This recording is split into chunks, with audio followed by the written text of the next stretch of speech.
Il y a une scène dans Ratatouille dans laquelle on voit Linguini, le héros, sur le point de révéler à la cuisinière dont il est amoureux l'existence de Rémi, le rat caché sous sa toque. Et écoutez bien ce qu'il dit. I have this tiny, a little... Hop, ce regard-là. Après que Linguini vient de dire « j'ai ce petit, tout petit », eh bien elle, oui, elle regarde vers sa teub. Et ce genre de message caché pour adultes dans les films du studio, il y en a plein d'autres, dont certains même qui ont dû être retirés. Et on va en parler. Je suis loin d'être le premier à faire une vidéo sur ce sujet, mais en ce moment je tombe sur plein de messages cachés Pixar que je ne connaissais pas. Alors voilà, aujourd'hui petite vidéo légère sur les meilleurs messages cachés de Pixar, du moins mes préférés. Et vous allez voir que chez Pixar, camoufler ce genre de secret dans les longs métrages, c'est devenu une marque de fabrique. Les artistes de chez Pixar en ont caché dans tous les films depuis le tout premier, Toy Story.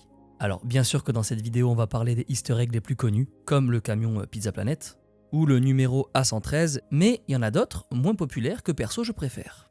Clin d'œil personnel, messages sociaux, vengeance envers un autre studio, indices sur le dénouement des films, et bien sûr quelques messages politiques. On va parler de tout ça, mais avant, NordVPN, avec une nouvelle offre à 3 € par mois. NordVPN, c'est votre meilleur allié pour vous balader sur internet sans frontières et en toute tranquillité. Parce qu'avec NordVPN, vous pouvez changer virtuellement d'adresse IP. Et ça vous permet d'accéder à vos films, séries et émissions préférées où que vous soyez, ou débloquer par exemple des films sur le Netflix, Disney+, Prime américain. Comme Vaiana 2 ou encore Mufasa, déjà disponible sur le Disney+ américain. Mais en plus de pouvoir changer d'adresse IP, vos données sont chiffrées, ce qui vous protège sur Internet. Que ce soit des curieux qui aimeraient espionner vos infos, ou d'autres qui auraient des intentions plus malveillantes. Sachez qu'avec un seul abonnement NordVPN, vous pouvez connecter jusqu'à 10 appareils en même temps. Et vos 10 appareils auront la protection anti-menace qui bloque sites web dangereux, trackers ou encore publicité intrusive. Et pour cette vidéo, il y a une offre. Profitez de 4 mois supplémentaires offerts sur les abonnements NordVPN de 2 ans. Ce qui vous revient en gros à 3 € par mois. Et avec, bien sûr, 30 jours satisfaits ou remboursés. Si vous n'avez pas encore de VPN pour naviguer en sécurité, je vous invite à utiliser NordVPN. Et pour activer l'offre à seulement 3 € par mois, je vous invite à cliquer sur mon lien qui se trouve en description. Et nous on retourne en 2003. And the Oscar goes to Finding Nemo, Andrew Stanton. En 2003, Pixar remporte l'Oscar du meilleur film d'animation pour Le Monde de Nemo. Et l'année d'après, en 2004, pareil. Cette fois avec Les Indestructibles. The Oscar goes to The Incredibles. Mais en 2006, c'est Cars qui sort au cinéma. Sauf que cette année-là, c'est pas Cars qui remporte le trophée, mais Happy Feet, un film d'animation animé par un studio australien. Et ça fout le seum à Pixar. Parce qu'en fait, dans Happy Feet, les équipes d'animation utilisent la technologie de capture de mouvement. Alors, il n'y a rien qui l'interdit, mais pour Pixar, c'est pas de la vraie animation. Alors, l'année suivante, en 2007, quand le studio Pixar sort Ratatouille, dans le générique de fin, on retrouve ce message. Animation 100% authentique, ni capture de mouvement, ni astuces pour faciliter le travail n'ont été utilisées pour la production de ce film.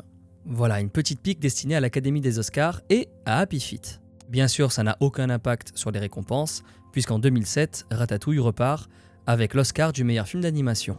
Un autre film du studio qui était nommé aux Oscars, c'est Monstres et compagnie. Et Monstres et compagnie, lui aussi, contient une petite pique envers un autre studio. Moi j'ai besoin d'exercice, mais tu t'es pas regardé, y a le trottoir qui s'affaisse quand tu marches. Au début du film, Bob et Sully sortent dans la rue pour aller travailler. Ils croisent alors un monstre géant, ce monstre, il s'appelle Ted, ok, et on ne voit que ses pattes. À l'origine, ce monstre vert plein d'écailles, les artistes Pixar voulaient en faire un hommage à Godzilla. Et pour représenter pleinement Godzilla, le mieux, c'est son célèbre rugissement. Sauf que là, écoutez... Salut Ted, bonne journée. Voilà, les bruiteurs de Pixar ont mis un bruit de poulet un petit peu ridicule. Mais il y a une raison à ça. Ted's roar here was originally a big loud roar from a famous movie monster whom I won't mention here. We weren't able to get the rights to it, so instead we went the opposite way and put in this chicken. Thank you. Oui, les producteurs de Godzilla, la société japonaise Toho, n'ont jamais accepté de donner les droits à Pixar pour utiliser le rugissement. Alors Pixar s'est permis cette petite vanne envers la Toho. Et le studio s'est même permis de faire réapparaître Ted, donc le gros monstre là, dans Vice Versa 14 ans plus tard. Et là encore, on ne voit que ses pattes. Juste là, au fond des studios de Dream Productions. Après voilà, ça c'est plutôt mignon comme vengeance, mais il y en a d'autres, plus pointus. En 2009, Pixar sort là-haut, Les ballons, les chutes du paradis, Carl, doublé par Charles Aznavour dans la VF. Ah! Quelle est cette chose? Ce magnifique flashback qui nous a toutes et tous fait pleurer. Et aussi, le méchant. C'est la chose la plus incroyable que j'ai jamais vue. Et avec ce méchant, le studio a caché une belle revanche qui nous ramène 100 ans en arrière. En 1927, dans les cinémas des États-Unis, les spectateurs s'émerveillent devant un nouveau dessin animé. Oswald, le lapin chanceux. Et son créateur, on le connaît tous très bien aujourd'hui, c'est Walt Disney. À l'époque, Walt est encore jeune et Oswald, c'est l'un de ses premiers succès. Oswald est produit par Winkler Pictures, une société de production gérée par un dénommé Charles B. Mintz. Et lorsque le dessin animé de Oswald gagne en popularité, Disney va voir Mintz à New York pour négocier un meilleur contrat. Et Mintz refuse. Il veut même diminuer sa rémunération. Et pire encore, il recrute dans le dos de Walt les dessinateurs qui travaillaient avec lui.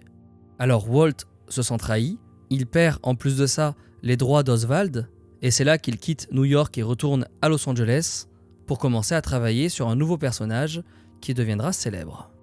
Aujourd'hui, Disney est devenu un empire, a racheté Pixar et tout le monde a oublié Charles B. Mintz. Tout le monde, sauf les créateurs de là-haut. Ils nomment le méchant du film Charles F. Muntz. Attendez, seriez-vous Charles Muntz? Oui. En référence à Charles B. Mintz. Voilà, c'est subtil, à quelques lettres près. Un autre easter egg lié aux lettres mais aussi à Walt Disney se cache dans Wall-E. Officiellement, le nom du petit robot, c'est un anagramme qui signifie Waste Allocation Load Lifter Earth Class. En français, ça veut dire compacteur terrien de déchets. Mais ces lettres, on peut aussi les lire autrement. Wall, c'est pour Walter, le vrai prénom de Walt Disney. Et le I, c'est pour son deuxième prénom, Elias. Wall-E, en réalité, c'est pour Walter Elias. Et dans Wall-E, on retrouve aussi un iPod, l'une des nombreuses références à un autre génie, Steve Jobs, le fondateur d'Apple, mais aussi du studio Pixar. Et en plus de ces deux Macs dans Coco et dans Toy Story 3, on aperçoit aussi, dans Monstres et compagnie, le slogan « Scare Different », une revisite du slogan d'Apple, « Think Different ». En plus de ces références à Apple, les artistes Pixar ont glissé énormément de références à l'histoire du studio, dont l'un des easter eggs les plus connus, ce numéro A113. En fait, ce numéro, c'est le numéro de l'une des salles de classe de l'école d'animation où les artistes du studio ont étudié. Et ce numéro A113, il apparaît dans tous les films. Ici, sur le cinéma des Indestructibles 2, là, sur la clôture, dans le voyage d'Arlo, alors celui-là, il est presque impossible à repérer. Le numéro est aussi camouflé parmi les éléments chimiques d'Élémentaire. Regardez juste ici, sur ce panneau de métro qu'on voit dans le teaser du film. Ces inscriptions, elles sont liées au tableau périodique des éléments. Et dans ce tableau, chaque atome est associé à un nombre. H, l'hydrogène, porte le numéro 1, et Al, l'aluminium, porte le numéro 13. Il est technique celui-là. Un autre easter egg Pixar très connu, c'est celui du camion de Pizza Planet. Depuis Toy Story 1, on le voit partout. On le retrouve près de la fac dans Monstre Academy, en sculpture dans Rebelle, dans les fonds marins du monde de Dory. La seule exception, c'est les Indestructibles, où Brad Bird, le réalisateur du film, l'a oublié. C'est pas une vanne, c'est juste dommage, il avait lui-même expliqué. Il dit juste là qu'il n'a pas pensé au camion Pizza Planet. Voilà. Un autre message caché qu'on retrouve dans les films Pixar, mais cette fois-ci c'est pas un easter egg visuel, c'est ce gars-là, John Ratzenberger. C'est un acteur américain et c'est aussi un petit peu le porte-bonheur du studio. Pixar lui a fait doubler un personnage dans presque tous les films. La tirelire dans Toy Story, c'est lui. Hey, Ham! Look! I'm Picasso! I don't get it. Le camion Mac dans Cars, c'est lui. Hey, kid! Congrats on the tie! Tom, l'ouvrier dans La Haut, c'est aussi lui. What do you say to that? John Ratzenberger double beaucoup d'autres personnages. Et Mac, le camion dans Cars, l'explique même pendant le générique de Cars 1, où l'on voit tous les personnages doublés par Ratzenberger. Wait a minute here. They're just using the same actor over and over. Des années plus tard, on le découvre même physiquement sous forme de squelette dans Coco. C'est lui là. Il est presque dans tous les films du premier Pixar, Toy Story 1, jusqu'à Vice Versa 2, où il prête aussi sa voix à cet ouvrier. Dans les Pixar, il y a aussi énormément de références à des films légendaires, comme cette référence à Shining dans le monde de Nemo. Here's Brucey. Here's Johnny. Et il y a aussi une scène dans Die Hard 3, regardez. On y voit donc Samuel L. Jackson braqué par un policier. Le téléphone sonne. Il demande juste une petite chose au policier, pouvoir y répondre. Il faut que je décroche ce téléphone. Et bah dans Les Indestructibles, on a presque un copier-coller. Sauf que cette fois, Frozen veut juste un verre d'eau. Je ne fais que boire un verre d'eau. Et bien sûr, qui est le doubleur de Frozen en VO? C'est Samuel L. Jackson. Et ça, c'est brillant. Je vous en partage une petite dernière que j'adore. Regardez ce rat. Ce rat qui boxe un gigot comme dans Rocky. Voilà, c'est subtil, j'aime bien. Et dans Ratatouille, on voit aussi 2 références à un autre film Pixar sorti quelques années avant. Si on met pause juste ici, on peut voir que Linguini porte un slip, Les Indestructibles. Et toujours dans Ratatouille, dans les rues de Paris, on croise aussi Folamour, le premier méchant des Indestructibles. Et ça, ça pourrait vouloir dire que les 2 films se passent dans le même univers. En 2013, il y a un blogueur américain qui est même allé plus loin, en lançant cette théorie que vous devez peut-être connaître. Selon lui, tous les Pixar sont liés. Toutes les histoires sont connectées et pour bien les comprendre, il faut regarder les films dans un ordre bien précis. Mais ça, on en reparlera peut-être un jour dans une vidéo dédiée à la théorie de Pixar. Ce qui n'est pas une théorie mais bien réel, c'est le petit défi que se sont lancés les artistes de chez Pixar en glissant dans chaque long métrage un indice sur le prochain film du studio. Dans Monstres et compagnie, on aperçoit cette fresque ornée de poissons clowns. Et là, très connu celui-ci, on surprend carrément Boo qui donne à Sully une peluche Nemo. Alors que le monde de Nemo ne sortira que 2 ans plus tard. Dans Cars 3, il y a une télé qui diffuse des images de Santa Cecilia, la ville de Coco. Et dans Coco, dans le monde des morts, on aperçoit un poster des Indestructibles. Dans Vice Versa 2, dans les souvenirs de Riley, on distingue Elio. Elio, c'est le héros du film du même nom qui sort en 2025. Mais il y a une fois où Pixar a été un petit peu trop confiant. Dans Toy Story 3, on aperçoit ce panneau, dans la chambre d'Andy, avec ce dessin d'un petit triton.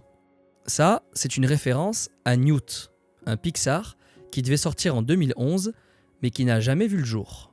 Il devait mettre en scène 2 petits tritons qui se détestent, mais qui doivent collaborer pour sauver leur espèce. Trop ressemblant à Rio et Rango, 2 films d'animation sortis ces années-là, il a été annulé par le studio alors qu'il était en cours de production. Pour le plaisir des yeux et aussi pour rendre hommage aux artistes qui ont bossé dessus, je vous mets ici quelques visuels du film annulé de Pixar.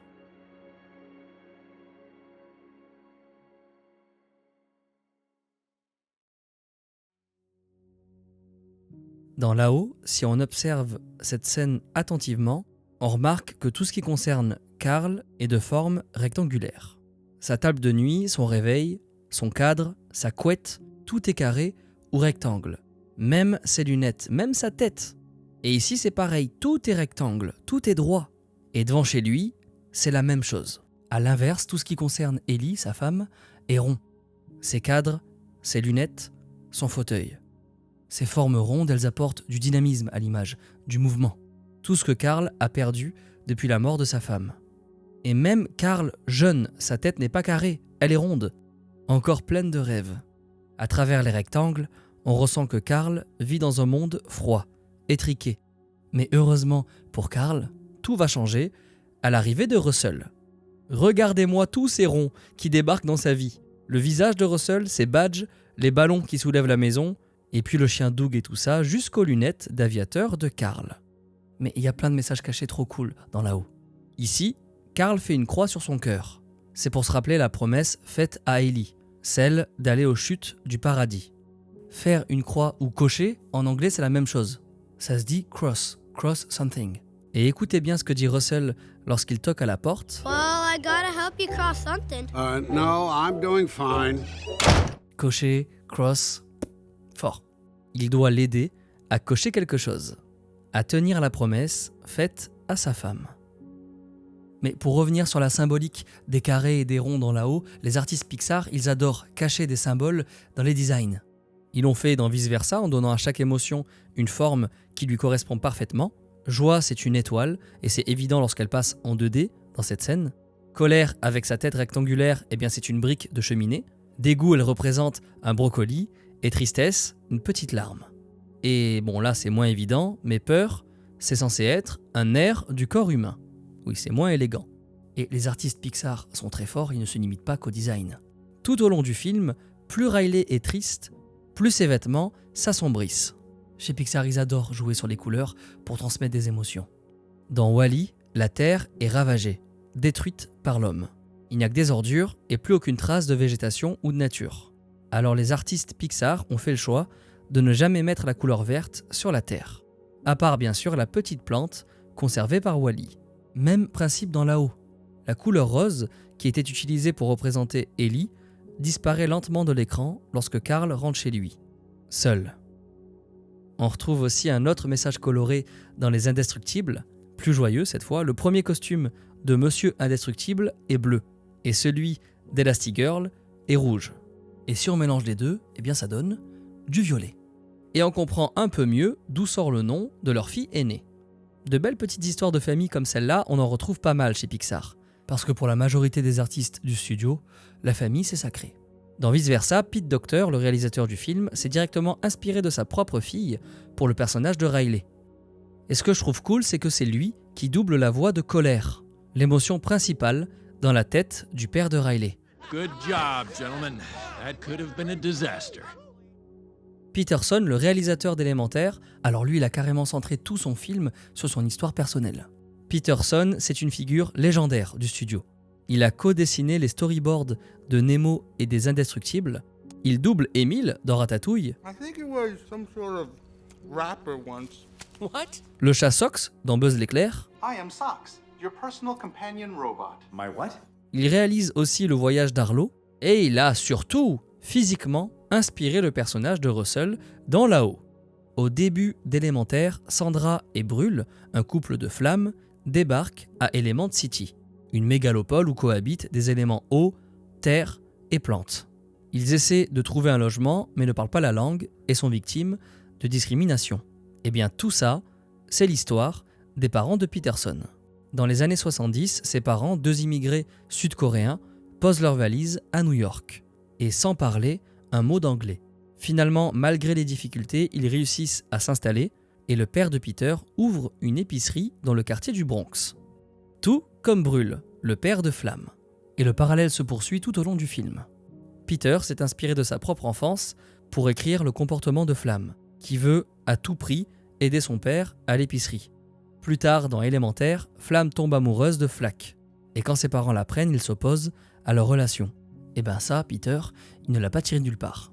Lui s'est marié avec une femme qui n'était pas d'origine sud-coréenne, ce qui lui a valu de fortes critiques dans sa propre famille. Me having married someone that wasn't Korean, and that created a lot of drama. And so putting that all into the film was just this big soup of little personal ideas, and that was the start of all of this. Et si Élémentaire se finit bien, pour Peter, l'histoire est un petit peu plus triste. Malheureusement, ses parents décèdent pendant la conception du film. Ils ne verront donc jamais l'œuvre de leur fils, qui résonne comme un magnifique message de tolérance. Having lost my parents while making this movie, it became a way to honor them. It became my gesture.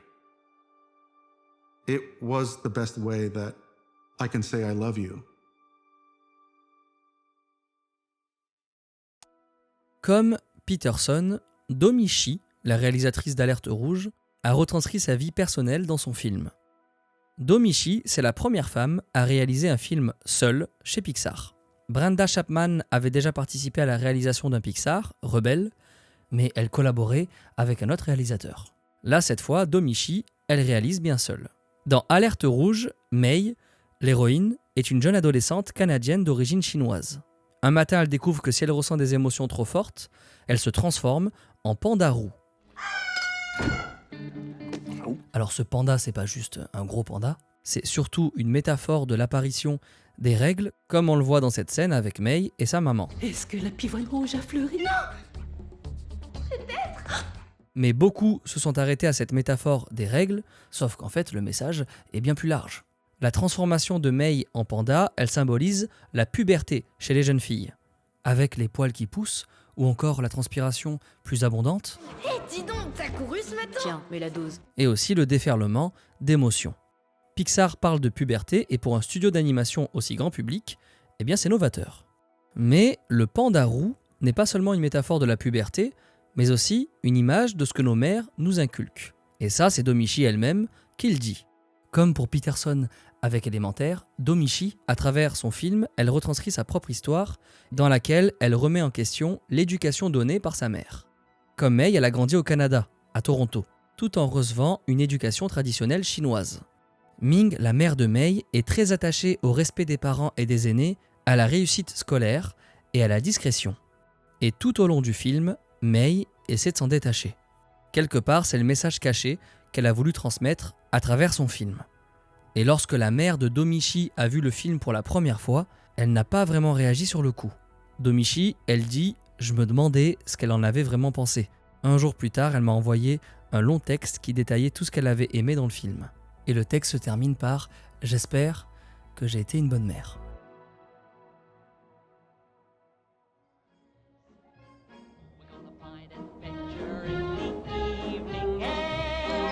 Cette chanson, au début de Wall-E, c'est Put on Your Sunday Clothes, issue de la comédie musicale Hello Dolly. We're gonna find adventure in the evening air. Ces paroles évoquent deux amis qui se préparent à aller faire la fête. Et la dernière phrase de l'extrait musical, c'est celle-ci. And we won't come home until we've kissed a girl. Et nous ne reviendrons pas à la maison avant d'avoir embrassé une fille. Et si on se concentre sur ces paroles, on peut prévoir une partie de la fin du film. Puisque Wall-E quitte sa planète et il ne revient pas chez lui sur Terre avant d'avoir embrassé Eve. C'est donc un foreshadowing et un foreshadowing que le réalisateur lui-même confirme. Il dit en gros que la seule réponse à la solitude de Wall-E, c'est l'amour. Et que cette chanson c'est une chance, parce que le réalisateur a toujours cherché des moyens de raconter cette histoire sans utiliser des dialogues classiques. Et c'est loin d'être le seul foreshadowing dans l'univers Pixar. Les messages cachés et les indices sur la fin du film, les artistes Pixar adorent en glisser au début de leurs œuvres.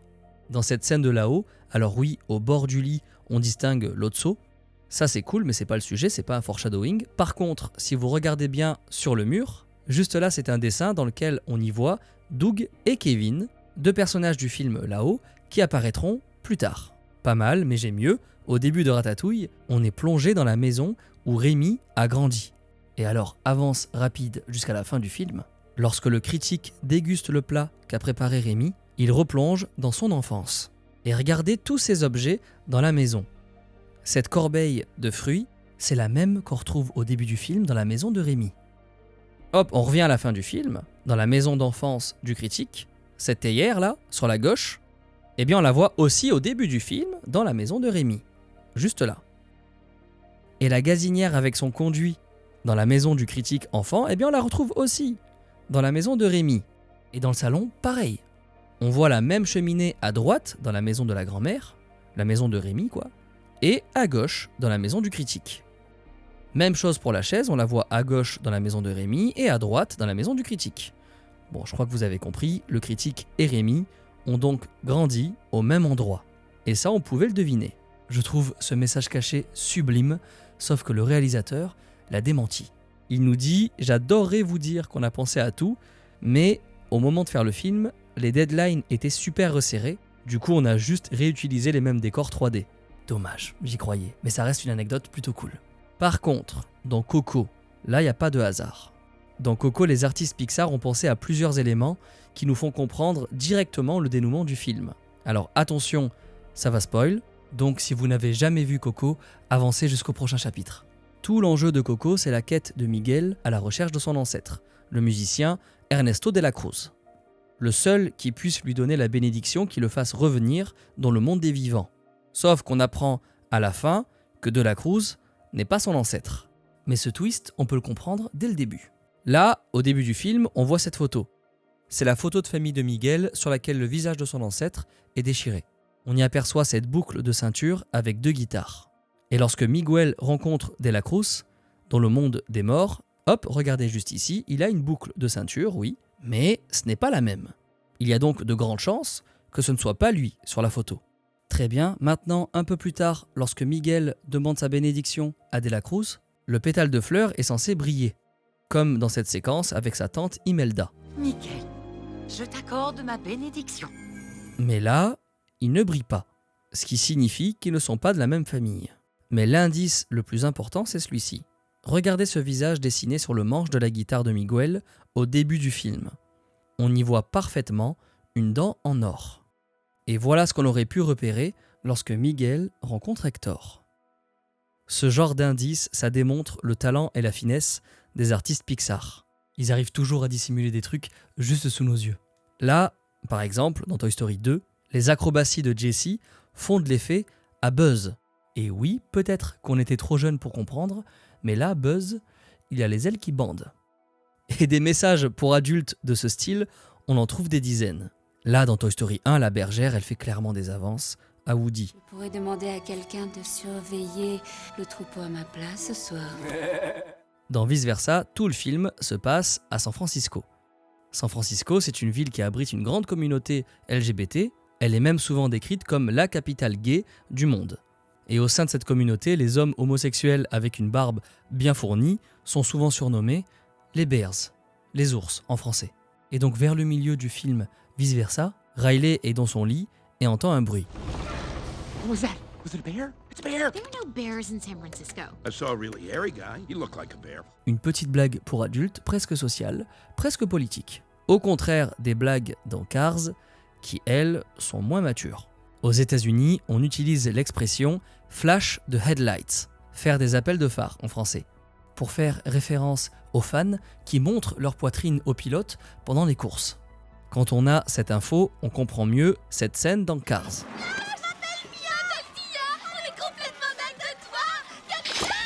Voilà, pas mal les bzaises. Dans Cars 2, on retrouve un message caché qui renvoie à une sombre référence des débuts d'Internet. Dans les années 2000, il y a une photo qui tournait sur des forums montrant une scène d'orgie entre 3 vieux hommes. Et le nom de cette photo, c'était Lemon Party.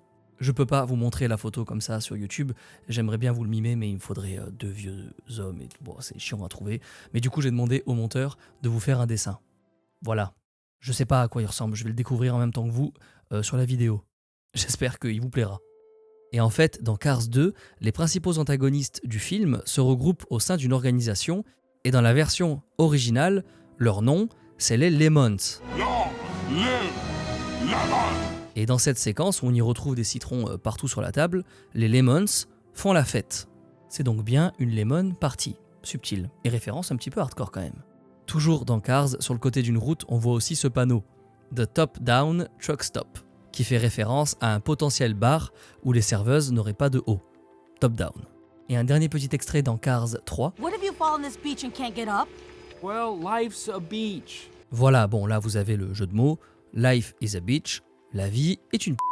Il y a un truc trop cool que faisait Pixar qu'ils ne font plus aujourd'hui. C'était les fausses scènes de bêtisier pendant le générique. On trouve plusieurs scènes de ce genre à la fin de Toy Story 2. Mais quand le film était sorti au cinéma, il y avait une scène en plus. Une fausse scène de bêtisier dans laquelle on y voit le vieux mineur dans sa boîte, en pleine discussion avec 2 Barbies. Maintenant, écoutez attentivement cette discussion un petit peu bizarre. You know, I'm sure I could get you a part in Toy Story 3. I'm sorry, are we back? Oh! Oula. Le vieux propose aux 2 filles un petit rôle dans Toy Story 3, en échange de... Bon, vous avez compris. Aïe. En fait, c'est terrible quand on sait que John Lasseter, directeur créatif de Pixar et co-réalisateur de Toy Story 2, a été contraint de quitter Pixar, accusé d'harcèlement sexuel. Alors depuis, Pixar, en toute discrétion, a retiré cette scène dans les nouveaux Blu-ray. Aujourd'hui, sur Disney+, elle a aussi été supprimée. Et celui-ci de message, il valait mieux le cacher.